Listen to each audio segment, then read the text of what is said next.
முகிரா, வாயை மூடிவிடு. நீ குழப்பம் செய்கிறாய், குழப்பத்தை வைத்திருக்கிறாய். ரசூல் மரணிக்க மாட்டார்கள். எப்படி மூசா சென்றாரோ அது போன்று அல்லாஹ்வுடைய தூதர் சென்றிருக்கிறார்கள். திரும்ப வருவார். அவர் மரணிக்கவில்லை. இப்போது எம்மை விட்டு அவ்வளவு எளிதாக ரசூல் பிரிந்து விட மாட்டார். அவர்களால் ஏற்றுக்கொள்ள முடியவில்லை. எப்படி ஏற்றுக்கொள்ளும் அந்த சமூகம்? காலை விடியல் கிடையாது அவர்களுக்கு ரசூலை பார்க்காமல், இரவு தூக்கம் கிடையாது ரசூலை பார்க்காமல்.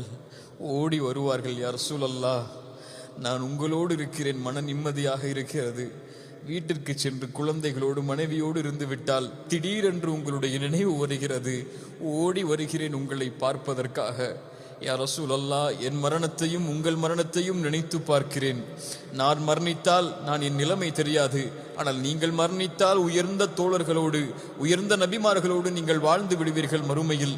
இந்த உலகத்தில் விரும்பும் போதெல்லாம் உங்களை வந்து பார்த்து விடுகிறேன்.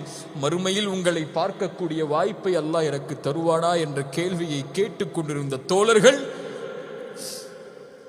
எப்படி அந்த ரசூலை பார்க்காமல் இருக்க போகிறார்கள்? பிலாலை கொஞ்சம் யோசித்து பாருங்கள். காலை ஃபஜ்ருடைய தொழுகைக்கு வருவார். அல்லாஹுடைய தூதர் விழித்திருக்கிறார்களா என்று பார்ப்பார். அதானை சொல்லுவார். அவர் நிலைமை என்னவாகும்? அவங்களுடைய மனைவிமார்களுடைய நிலைமை, அந்த நேசத்திற்காக அவர்கள் இட்ட அந்த அன்பான அந்த நிகழ்வுகள் எல்லாம்.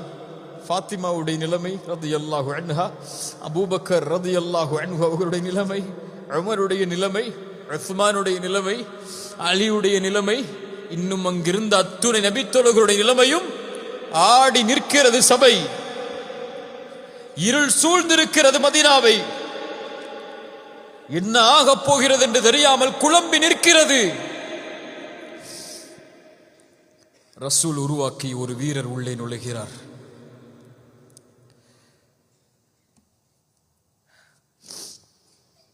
அல்யௌம அக்மல்து லக்கும் தீனக்கும். அல்லாஹ் இன்றைய தினம் அல்லாஹுடைய மார்க்கத்தை முழுமையாக்கிறான். அழுகிறார். அல்லாஹ் தேர்ந்தெடுத்துக் கொண்டார் அந்த அடியான் அல்லாஹ்விடத்தில் இருப்பதை.